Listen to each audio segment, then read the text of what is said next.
제2탄으로 제가 말씀을 드리려고 합니다. 하나님께서 세상을 창조하실 때 분명한 목적을 가지고 창조하셨다고 했습니다. 사람도 무언가 물건을 만들 때 목적 없이 만드는 게 하나도 없어요. 근데 하물며 하나님께서 세상을 창조하실 때 그냥 창조하신 게 아니라는 거죠. 우리 그리스도인들은 이걸 알아야 돼요.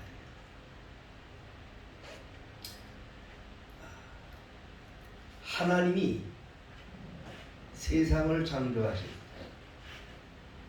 저 길거리에 굴러다니는 돌멩이 하나, 또 들판에 널브러져 있는 잡초 하나도, 뭐 들짐승들은 말할 것도 없고 의미 없이 창조하신 게 하나도 없어요. 다 목적을 두고 창조하셨어요. 그 창세기 1장에 보면 다 나와요. 거기다 사람을 창조하는데 사람은 그냥 창조한 게 아니라 인간. 그것들을 다 다스리라고 그 목적으로 창조했어요. 하나님께서 빛을 창조하셔서 빛과 어둠을 나누셨어요. 하나님은 세상에 예수 그리스도를 보내주셔서 십자가를 지고 돌아가게 하셨는데 그것도 그냥 하신 게 아니에요.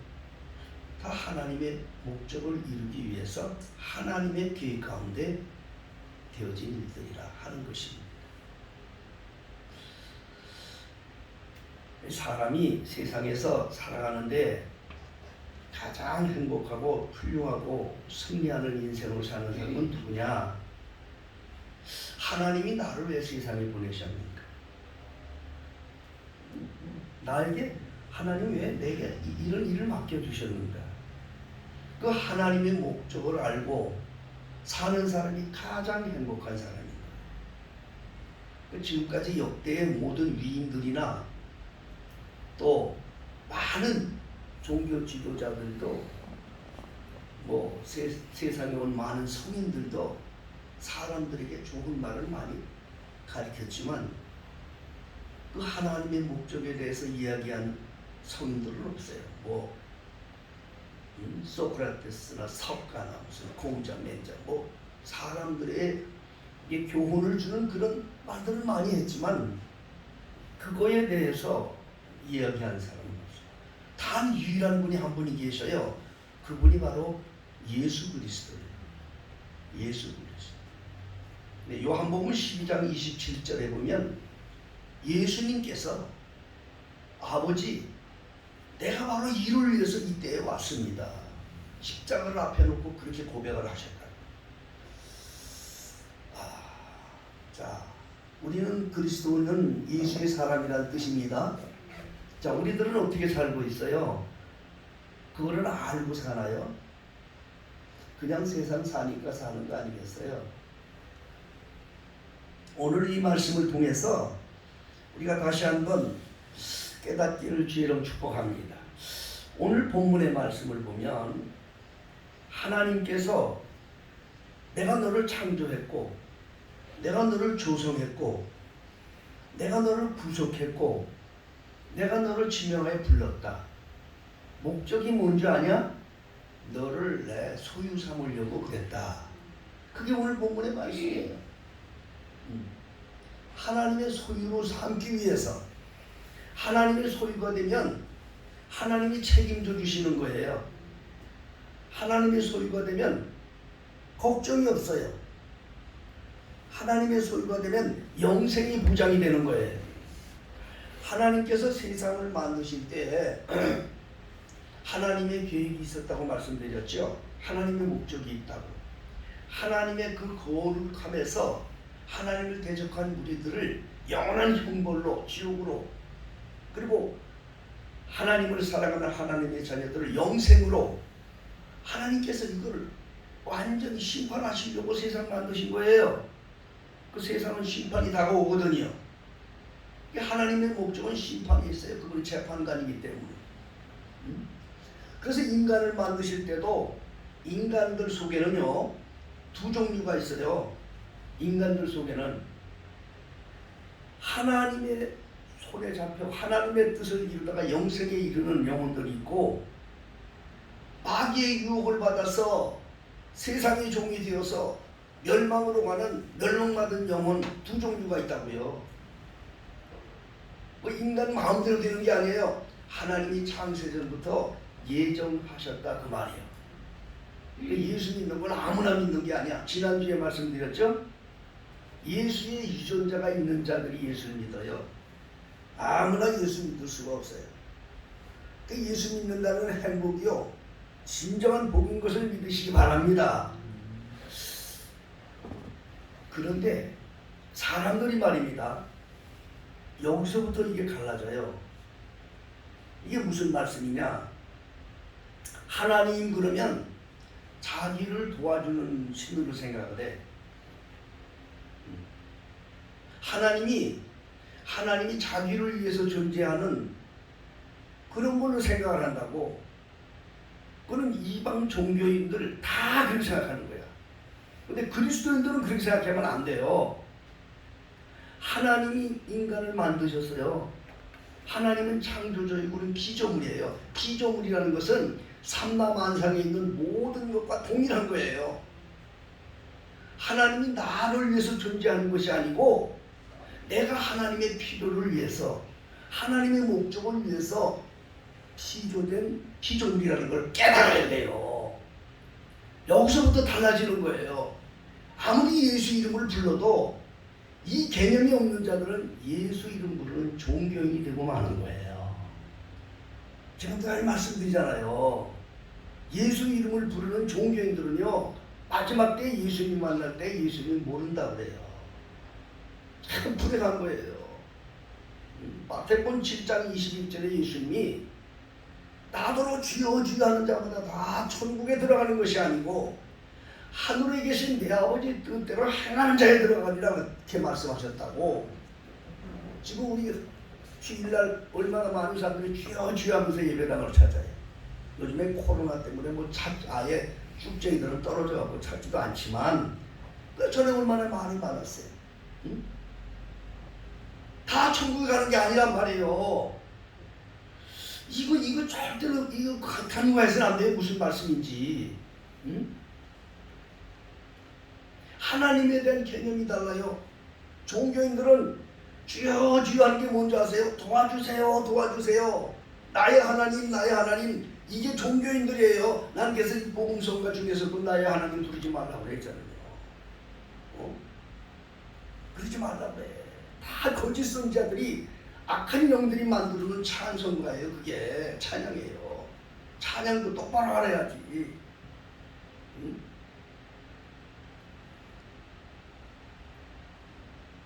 그러니까 하나님이 자기를 위해서 있는 걸로 하나님을 부른단 말이에요. 그게 아니에요. 하나님의 목적을 위해서 내가 피조된 사람이야. 그걸 깨달아야 돼, 그리스도인들은. 그래서 하나님의 소유가 돼서 하나님의 목적을 따라서 살아가는 성도가 될 때 그 영혼은 마지막 때 영생에 이르는 영혼이 되는 것이고, 어떤 모르고 하나님 자기 하나님 자기 부르고 하나님 하나님이라 하면서 종교적인 차원으로 주를 부르는 자들은 마지막 예수님 때 내가 너를 모른다 그렇게 말씀하시는 거예요. 하나님하고 상관이 없는 일을 했기 때문에 그런 거예요. 여러분 예수 믿는다고 다 구원받는 거 아니라고 했잖아요. 데살로니가서 1장에 보면요, 구원받는 무리들은 멸망받는 무리들은 두 종류예요. 심판 때 첫째, 하나님을 모르는 자들 다 멸망받아. 둘째는 그리스도의 복음에 복종치 않는 자들이 멸망을 받아. 요게 요 사람들이 문제인 거야. 예수 이름을 부르다가 멸망받는 사람들을 말하는 거예요. 예수 이름 불렀어요. 예배당도 다녔어요. 교회에서 직분도 받았어요. 열심히 했다고 했지만 예수 믿으실 때 모른다고 그랬어. 하나님하고 상관이 없는 일을 했기 때문에 그런 거예요. 내가 그래서 우리 이렇게 성도님들에게 항상 말씀드리는 거야. 복 받은 줄 알아라. 복 받은 줄 알아라. 그걸 사람들이 보는 그러면 얼마나 참 이 구원받은 사람들이 적어요. 인간의 눈을 볼 땐 적어요. 네. 인간의 수를 볼 땐 구원받은 무리가 적다고. 그래서 예수님도 적은 무리라고 하신 거예요. 적은 무리라고. 구원받는 무리들을 큰 교회 좋아하고 몰려다니는 거 좋아하고 자기 마음에 드는 교회 찾아다니는 거 좋아하는 것, 이게 다 마지막 때 심판받는 거예요. 말씀대로 살아요. 하나님께서 하나님의 당신 소유를 삼으려고 하나님께서 그 일을 하셨다. 오늘 본문의 말씀에 보면 목적은 바로 하나님이 자기 소유 삼으려고 했다. 그러면 하나님의 소유가 되는 자들은 오늘 본문의 말씀에 확신을 가져야 되는 거예요.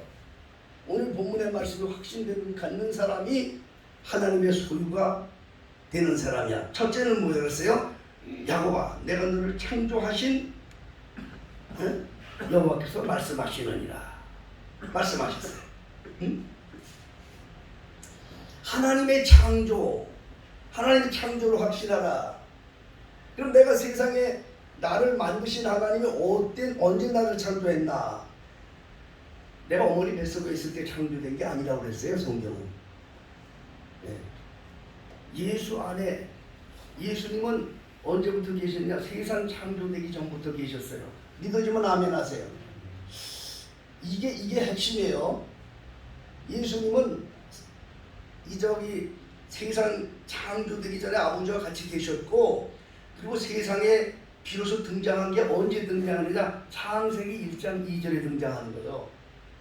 빛이 있으라 할 때 그때 세상에 오신 거예요. 빛으로 오신 거예요. 믿습니까? 그 예수님이에요. 여러분, 창세기 1장에 빛이 있으라 빛이 있었고 빛이 빛과 어둠을 나누셨어요. 빛을 어둠을 몰아냈어요. 이게 예수님을 말하는 거예요. 그러면 내가 언제 있었느냐 말이야. 바로 성경도 답을 주는 거예요. 에베소 1장 3절에 창세전에, 세상 만들기 전에 아버지와 아들이 세상을 만드실 때 그리스도 안에서 이미 내가 예정되었어. 그 안에 있었어. 그래, 하나님의 자녀로 이미 선택되었다 그 말이에요. 이게 믿어져야 돼. 근데 오늘 많은 성도들이 이거 생각하나요? 관심이 없어요. 세상에서 복 받으는 소리나 입이 찢어지도록 아멘하고 잘 되라는 소리 입이 찢어나 아멘하지 영생에 대한 관심이 없어요. 여러분 이거 분명히 아셔야 돼요. 하나님이 여러분 불러준 이유가 여러분 세상에서 잘 먹고 잘 살라고 불러준 거 아니에요. 요한복음 3장 16절에 하나님의 목적이 나와요. 하나님이 세상을 이처럼 사랑하사 독생자를 주셨으니 이는 누구든지 저를 믿는 자마다 멸망치 않고 영생을 얻게 하려 함이라. 하나님이 인간을 향한 목적은 영생의 목적이 있는 거예요. 이런 세상의 모든 종교인들, 예수님을 부르는 종교인들은 하나님이 자기 복주는 하나님으로 찾고 주여 주여 하면서 찾지 않냐 그 말이요. 그것 때문에 예배당이라고, 그것 때문에 기도하고, 그것 때문이지 않냐 그 말이요. 목적이. 그걸 하지 말라는 말이 아니에요. 하나님은 우리에게 영생을 목적을 준 거예요. 영생. 그 영생에 관심이 없다니까. 대부분의 사람들은, 예수님 사람들이 당장 잘 먹고 잘 사는 거 여기에 관심이 있다니까. 그리고 설교를 해도 영생에 대한 설교 듣지도 않으려고 그래. 세상에서 잘 먹고 잘 사는 사람은 입이 찢어지도록 아멘하고 영생에 대한 소식을 듣지도 않으려고 그래. 영생에 대한 말씀은. 하나님의 관심은 우리에게 영생에 관심이 있는 거예요. 그 관심이 뭐냐? 바로 우리에게 당신의 소유를 삼아서 당신의 뜻을 따라 사는 성도들에게 그런 은혜를 베풀어 준다는 겁니다. 그래서 이 하나님의 소유된 자들은 첫째로 나를 언제 하나님께서 나를 창조하시고 언제 나를 부르셨는가를 알아야 돼요. 그것이 바로 창세전부터 하나님이 나를 부르셨다. 창세전, 이 세상 만들기 전부터 내가 예수 안에 그 유전자에 있었다. 믿으시면 아멘 하세요. 이게 가장 기초적인 거예요. 그 에베소 1장 3절 분명히 그렇게 사도 바울이 얘기했단 말이에요. 대부분 요즘에 사람들이 뭐라고 얘기합니까? 당신 언제 예수 믿었지? 그러면 언제 교육됐지? 그러면 내가 몇 살 때 이렇게 이래서 내가 예수 믿고 구원받았다. 참 그런 말 하잖아요. 다 속는 거예요. 자, 두 번째 이 창조의 확신을 알아야 돼. 두 번째는 조성의 확신을 또 알아야 돼. 조성의 확신. 이 조성의 비밀이 참 중요해. 내가 너를 조성했다. 조성이라는 것은 영어로 이것을 폼이다. 이걸 만든다는 뜻이거든요. 조성했다. 어디서 조성했냐? 이사야 44장에 보면 모태에서 너를 조성했다. 모태에서. 우리는 다 어머니 뱃속에서 나왔어요. 그렇죠? 그거 다 누군지 알죠? 모태에서 조성이 될 때 뼈와 살이 만들어지고 피가 만들어지는 거예요. 뼈와 살은 육체의 골격을 만드는 것이고 피는 사람의 성격을 만드는 거예요. 근데 그 성격이 어떤 성격이냐? 조상으로부터 오는 성격이에요. 조상으로부터 오는 성격. 뼈도 마찬가지고요. 그런데 그것 가지고는 하나님의 손에 잡히는 일을 할 수가 없다.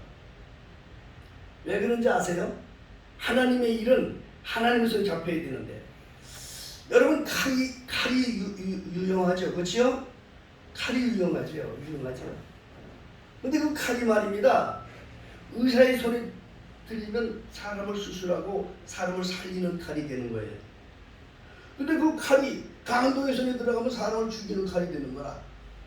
똑같은 칼인데 우리가 부모로부터 피와 혈통을 가지고 나온 성격이 말입니다.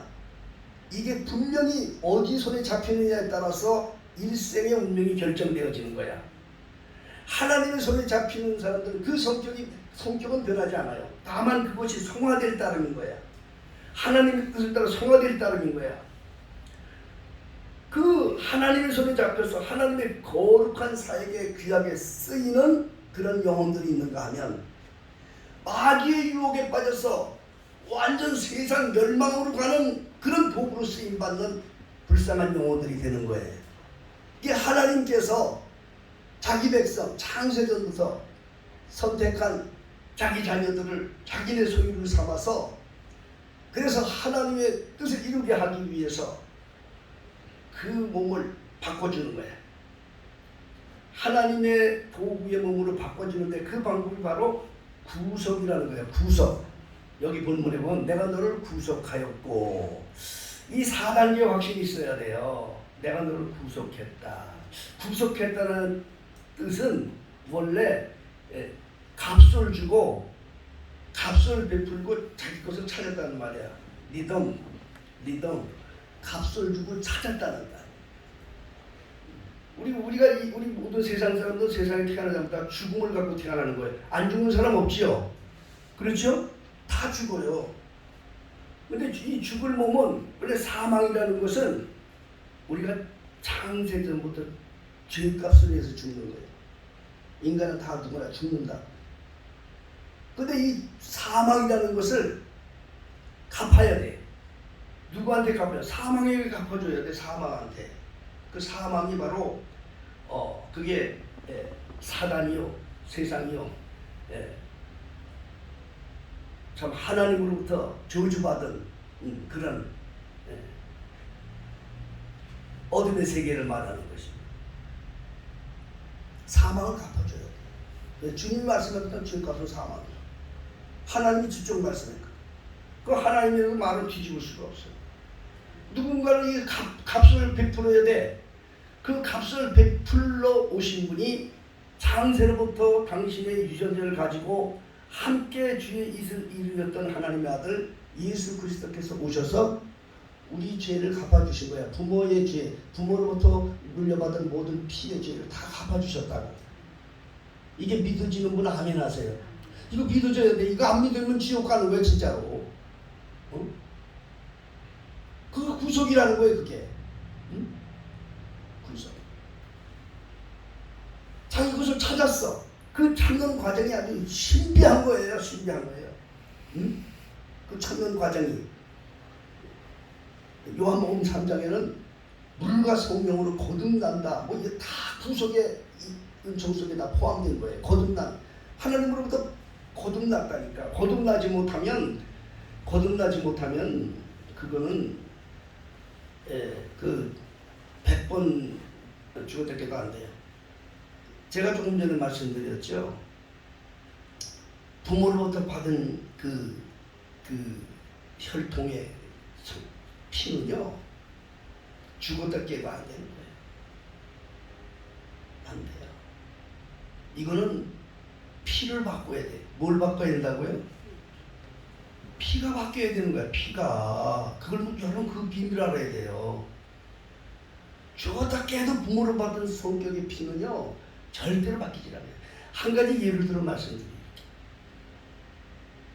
옛날에 그 대도 조세영 씨라는 사람이 있었어요. 뭐 지난 얘기니까 얘기할 수 있습니다. 뭐 본인 이름을 대도 뭐 상관없어요. 그건 뭐 아니까. 예?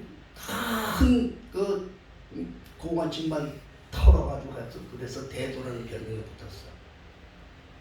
큰 도둑이라 그 말이에요. 그래서 감옥에서 몇십 년을 살다가 이제 출소했는데 거기서 또 뭐 전도를 더드는지 뭔지 예수를 믿어서 나온 거예요. 예수 믿다고 나온 거예요. 그게 나오니까 또 교인들 중에 교회 성도들 중에 특히 여자들은요 참난 여자들 보면 약해. 불쌍한 사람들 보면 괜히 총을. 요즘에도 보면 어느 탤런트가 코미디 탤런트가 그저 세상으로 보면 볼품도 없지만 그래도 연예인이라고 미국에 있는데 아주 어떤 자매가 또 그렇게 결혼을 했어. 뭐 누구라고 이제 알 거예요, 여러분. 뉴스 통해서 알죠. 그분이 그리스 여인이 희생적으로 하는 거예요. 근데 이 조세영 씨도 그렇게 한 거야. 어떤 여자가 참 구제해 준 거야. 그래서 그 여자와 결혼을 했다고. 그리고 결혼한 거에는 또 신학이라고 또 신학도 했고 목사까지 됐어요. 그냥 전국 교회 다니면서 또 자랑도 했어요. 또 내가 이렇게 도둑님이었는데 내가 이렇게 변화해서 목사도 되고 나겠다. 그랬어요. 그런데 이 친구가 또 어느 일본에 갔는데 일본에서 거기서 또 그놈의 옛 승질이 나와가지고 도둑질도 했어. 그래서 국제 망신 시키고 도둑님 이런 것도 쓰고 감옥에 또 들어가고. 여러분 이게 변화되지 않으면 백날 예수님 이름을 얘기하고 백날 교회에서 직분받아도 아무 소용이 없다고. 피가 바뀌는 거야. 그래서 여러분 구속이라는 단어의 이것이 피를 바꾸는 거야. 피를 절적으로 거둔다는 거야. 믿어지면 아멘 하세요. 이게 이 확신이 있어야 돼. 이 확신이 있어야 이 사람이 정말 하나님의 소유가 된다는 거예요. 그 성격이 가지고 있는 성격이 주를 위해서 정말 귀하게 쓰임받는 그런 성격으로 하나님께서 이끌어 가신다. 마지막 네 번째 단계는 내가 너를 지명하여 불렀다. 이거 자기 소유 삼으려는 마지막 단계야. 지명하고 불렀다. 지명한다는 것은 그 많은 사람들 중에 뽑아대는 얘기예요. 아무나 막 그냥 넣는 것이 아니고 특별히 쓰시려고 하나님이 지명하여 불렀다. 그래서 우리가 여러분 예수 안에서 예수 이름 받고 교회 직분 받고 교회에 사명받은 분들은 분명히 하셔야 됩니다. 나는 하나님으로부터 지명받아서 선택되어서 이 자리에 있다는 걸 알아야 돼. 이걸 분명히 알아야 되는 거야. 하나님의 소유가 된 사람은 그러면 두 종류의 특징이 있다고. 하나님의 소유가 된 사람은 여러분들도 한번 확인해 보세요. 내가 정말 하나님의 소유로 지금까지 이 하나님이 이 자기 백성을 위해서 행하셨던 네 단계를 난 믿어진다. 그러면 나는 하나님의 소유가 되었구나 하는 사람은 마지막에 그 열매를 봐야 돼. 뭐냐? 첫째 뭐냐? 진정한 하나님의 소유가 된 사람들은 아주 쉽게 설명할게요. 주의 나라를 위해서 죽음을 두려워하지 않는 사람이에요. 하나님의 나라, 하나님의 사역을 위해서 목숨까지도 두려워하지 않는 사람이에요. 죽음까지도 두려워하지 않는 사람이라고. 이게 지금 우리 코로나 발발했을 때 내 목회 서신을 통해서 우리 교우들에게 다 보낸 내용입니다. 하나님께서 지금 코로나 사건은 전 세계적으로 이루는 거지만은 특히 한국에 알곡과 쭉정이를 고르시는 하나님의 사역이다. 분명히 제가 말씀드렸어요. 제 말이 틀린 말 아니에요. 지금 우수수하고 다 떨어져 나간다고. 오죽하면 한국에서 몇십만 명이 모이는 자랑하는 이런 정말 종교에 이런 명예 없었던 어떤 교회는요, 3천억의 그 예배가 매각했다고. 물론 그거 매각했다도 그 사람이 땅이 없는 사람이 아니야. 다른 데 땅 많아. 핑계는 좋아. 그러나 이게 하나의 징조예요. 징조. 거기 나왔어요. 내용도. 코로나 때문에 사람들이 모이지 않아서 헌금이 없기 때문에 성교비도 막 보내야 되는데 성교비도 보낼 사람이 없어서 땅을 매각한다. 이렇게 나왔다고. 다 가짜지. 다 가짜. 응? 죽음을 들어가지 마요. 아니 내가 코로나 때문에 예배당도 못 가. 응? 아니 주일날은 주 안에서 살아야 되고 주일날은 교회에서 살아야지. 우리 교회 얼마나 좋아. 주일날 교회하고 다 얼마든지 할 수 있도록 얼마나 좋게 만들어 주었어. 이 하나님은 이 시대에 벌써 이미 창세부터 보시고 하나님은 미리 앞서 행하신 하나님이 이런 일이 올 걸 아시고 준비한 예배당인 줄 믿으시기 바랍니다. 아니 우리 교회도 얼마나 좋아. 대면 예배 좋다니 대면 예배 비대면 예배 한다고. 우리 비대면 예배 하잖아요. 그렇지만 다 모일 수 있잖아. 왜? 각 방이 다 있으니까. 그런데 이것도 못 가고 집에서 무슨 뭘로 한다고? 이거 다 속는 거예요. 다른 교회 그러는데도 그렇게 한다고? 다 속는 거예요. 다른 교회도 다 지옥 갈 것들인데 혹시 떠들면 뭐 하겠어? 다 종교회를 만들어 놓고 그리스도인을 만들지도 못하고. 주의 날이란 뜻이 뭐예요?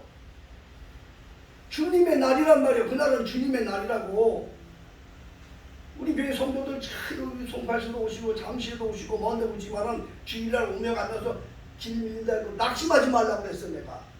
그럼 주님의 날인데 이래면 어떻고 저러면 했대. 그날은 주님의 날인데 오히려 주님 앞에 자기를 주의 사랑을 고백하는 더 좋은 동기로 하나님 주셔서 더 좋아. 이것이 그리스도인들의 삶의 모습인 거예요. 그래서 나는 얼마나 감사합니다.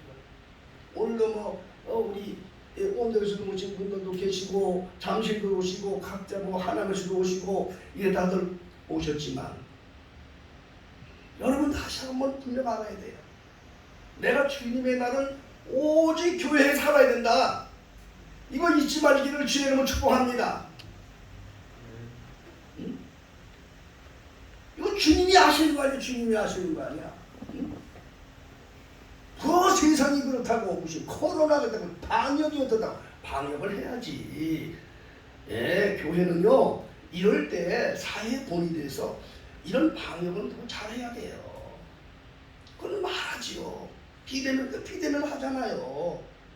그러나 하나님이 마련해 주신 이러한 교회 모임에 대한 조건을 주신 하나님께 감사하고, 우리 교회 성도들은 무슨 일이 있어도 주일날 무슨 코로나 핑계대고 세상에 멸망하던 사람들처럼 그렇게 쭉정이들처럼 신앙생활하지 마시고 지금 이렇게 잘하는 대로 주님 왔을 때까지 믿음을 지키기를 예수 이름으로 축복합니다. 아멘 하는 분 손 들고 아멘 해보세요. 아멘. 예. 죽음을 두려워해서는 안 돼. 예? 그건 가짜야. 죽음을 두려워하는 가짜야. 왜 모든 걸 다 해. 근데 마지막 결정적으로 죽음 앞에서 예수를 부인하는 건 가짜야, 가짜. 그게 하나님의 소유입니다. 그래서 초대 그리스도인들이 고백한 고백이 있어요. 로마서 14장 7절로 8절. 저는 이 말씀을 많이 인용합니다. 초대 그리스도인들은 누굽니까? 초대 그리스도인들은 예수와 함께 살던 사람이에요. 예수와 함께 살던 사람들이에요. 그래서 예수님의 모습을 잘 알고 직접 영생의 길을 아는 사람들이에요. 그 사람들이 그리스도. 그 사람들은 고백하기를 우리들 중에 누구든지 자기를 위하여 사는 자가 없고 자기를 위하여 죽는 자도 없도다. 우리가 살아도 주를 위해 살고 죽어도 주를 위하여 죽나니 사나 죽으나 주의 것이로다. 여러분 과연 그렇게 지금 갖고 계셔요? 과연 그런 믿음을 갖고 계신 분 한번 아멘 해봅시다. 이게 하나님의 소유된 사람이에요.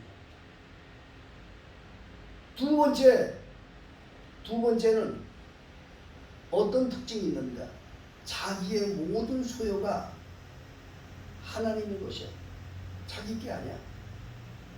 자 보세요. 내 생명도 하나님의 것인데 세상 게 무슨 소용이 있어요? 그것도 다 하나님의 것이지. 예? 그게 하나님의 소유된 사람의 특징이 되는 거예요. 자기의 모든 소유, 자기 것이 아니야. 하나님의 것이야. 자기 육체도 하나님의 것인데 아니 세상에 다른 게 뭐가 자기 것이 있냐고요. 욥기서 1장의 욥은요 하루아침에 자기 재산을 다 잃어버렸을 때 욥은 땅에 엎드려서 티끌어 머리를 깎고 젖을 입고 엎드려서 하나님 앞에 그렇게 찬양했어요. 주신 자도 여호와, 취하신 자도 여호와, 여호와 이름이 찬송을 받으실지어다. 이 사람들이 하나님의 소유자예요. 하나님의 손에 잡히고 하나님의 사역을 이루는 그런 일품인 거예요. 오늘도 하나님이 목적을 가지고 세상을 창조하셨고 하나님의 목적은 우리를 하나님의 소유 삼기 위해서 그 아들 예수까지 세상에 보내셔서 구속하시고 많은 사람들에서 우리를 지명하고 선택해서 나를 이 자리에 세웠다는 것을 말씀을 드렸어요. 하나님의 소유 삼기 위해서 그 하나님의 수고하신 그 수고에 부응해서 내가 하나님의 소유가 되어야 되는데 하나님의 소유가 된 자는 두 가지를 분명하게 하나님 앞에 고백할 수 있어야 한다. 첫째는 나의 모든 생사권이 아버지께 있다. 하나님의 사역을 위해다가 죽는 일은 절대 두려워하지 않는다. 두 번째로 내게 있는 모든 소유도 내 것이 아니고 다 하나님의 것이다. 이렇게 고백해서 하나님의 목적을 이루는 훌륭한 그리스도인 되기를 예수 이름으로 축복합니다. 기도합니다. 아버지 하나님,